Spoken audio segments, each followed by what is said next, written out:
Thursday marks the beginning of another school year for New York City's 1.1 million school children. Joining us now is the Chancellor of the New York City school system, Richard Carranza, who's been on the job a little more than a year, right? About 19 months, but who's counting? All right, who's counting? And I'm sure there's a lot going on today. And news of the day, shall we say. I got to tell you, it came right from your office.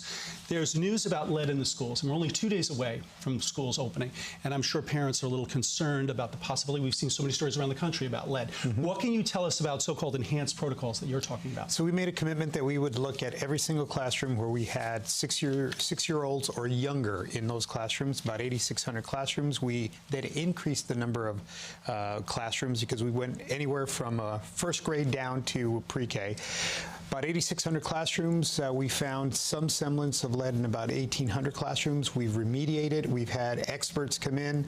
We've painted over them. We've self-contained them. We've now got them certified, ready to go. Okay, but as you know, there have been critics, and one of them, Councilman Traeger, said today that you and the mayor ignored repeated requests of lead testing in schools, and it shouldn't be happening now. It should have happened sooner. Has he got a point?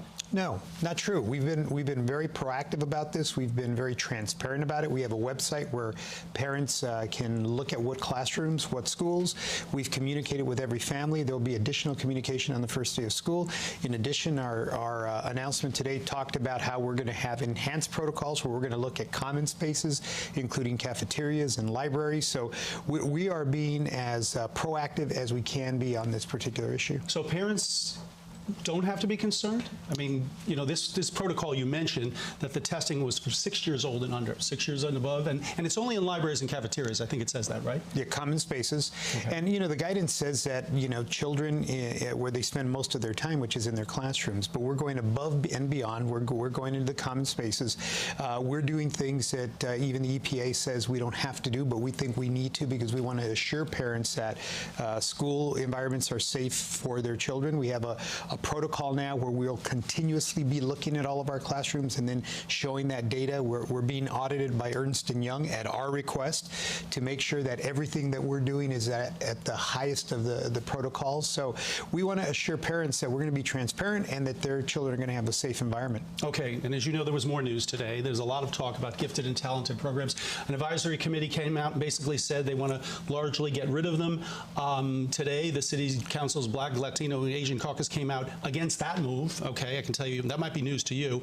We have a statement from the mayor's office. We can show you that the mayor's office put out a couple of hours ago. There will be no changes to the gifted and talented program students are enrolled in this year. Okay, and then he goes on to say, we can tell you that the future, will have more on the future of gifted and talented to say very soon.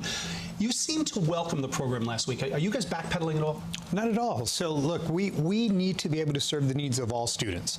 So intellectually gifted students, we absolutely have a responsibility. We want to serve their needs. However, you know, we need to be really clear about what is an intellectually gifted student. A second grader doing algebra is a gifted student, but is everybody in that particular category? So there's an opportunity here, and the School Diversity Advisory Committee came out front. They didn't say eliminate programs. They said make them better, make them more diverse, make them more inclusive, and give students multiple opportunities to be identified for those opportunities. And sometimes the testing from 4 years, it's a little young. A lot of people have their criticism of when the testing is done for this also. Yeah.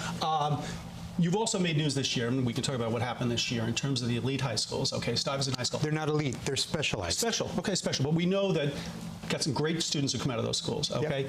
Yep. We also know that it's not a good outcome to have 7 kids at Stuyvesant who are African American. That's just not a good outcome. I think most sides would agree upon this. But you also know the Asian American community says, hey, we're not privileged, many of us are poor, and we don't all have the ability to get those tutors and testing. And that's been a lot of your criticism, that you want to make sure that these programs and these schools are not exclusionary. But what do you say to the Asian American families who say, hey, wait a minute, maybe we're the ones getting punished? Well, no one should be getting punished in a public education system. I think when you have a diverse city like New York City, and when you have a diverse student population like it is in New York City, all of the programs, all of the opportunities should be reflective of that diversity. And we currently in the specialized high schools don't have that diversity. This isn't about any one group of students. I'm chancellor for all 1.1 million students. But I do believe that systems get you the results that they're designed to give you. So if we are not seeing that kind of diversity, we have to look at the way that we give that opportunity But to you kids. know critics would say you're lowering the bar. Well, critics are going to say that about anything, but we're not lowering the bar. You know, if students are doing well academically and we proposed a proposal, we put forward a proposal that gives the top performing students in all of our middle schools an opportunity, if they choose to go to a specialized school, that opportunity to go to a specialized school. It's not unheard of. Other institutions across the country are doing that. Speaking of diversity, that's been a forefront of your chancellorship is diversity. And some critics would say you haven't gone far enough, and I think we have 70% segregated schools, and once again, that's not an outcome that anybody really wants either. You've rolled out a program, districts 3, 15, there has been a good reception. We've seen what's happened in the last 50 years in this town.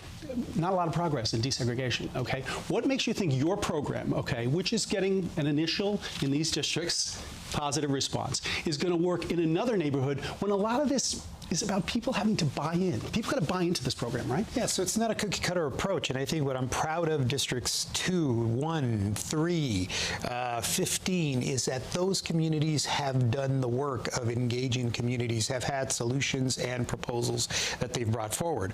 Now, our role is to take what they've done and then put that into effect and then give the supports and the structures to make it successful. All right, I want to get to your Bronx plan, too, because this is an interesting program that's being done right now. And let's put on the screen the idea of the Bronx plan. Recruit and retain teachers.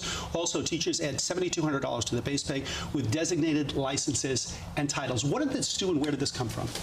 Well, if you look at historically, where are the communities that have been historically underserved in terms of resources, in terms of attention? It's not just the Bronx. There are other communities, East Brooklyn, for example. But there are communities that have had additional challenges, and we haven't necessarily invested in those communities. A teacher in the Bronx may not necessarily live in the Bronx, but it's going to cost them money to travel there every single day. So this differential will help make up for those costs of wanting to serve kids in those schools, and it's going to help those teachers stay in those schools and give stability to those schools.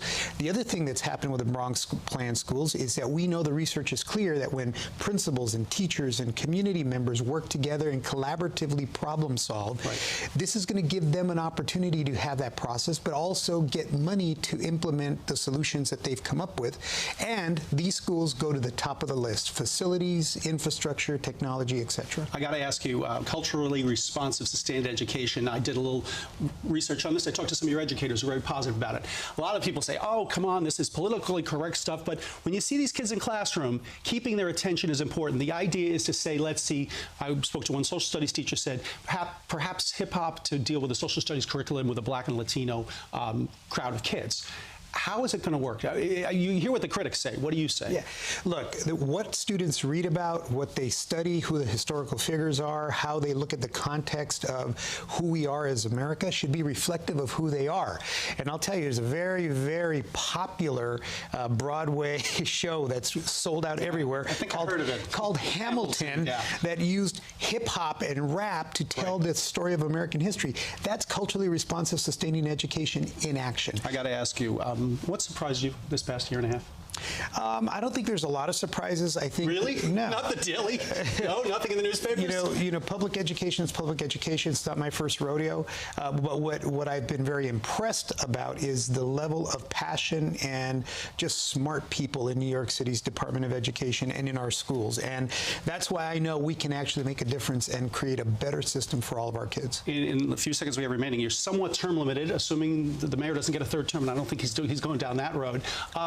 What's your vision in this very brief time that you have? Well, we're going to keep on doubling down on academic achievement. We've had the best results we've ever had in the history of New York City public schools. Achievement is up. We're still leading the state of New York in terms of large school systems. Suspensions are down. Graduation rates are up. We had pre-K results. The students originally in the original cohort. Too, yeah. We're starting to take on the opportunity gap that is persistent all across the country, and we're doing it right here in New York City. Well, let's hope so, because it's a job that has to be done. There's still a long way to go. Schools Chancellor Richard Carranza, thanks so much for coming in. Thanks for the opportunity. Appreciate it. And as we head into the school year, we'll have continuing coverage of these issues and more right here on CBSN New York.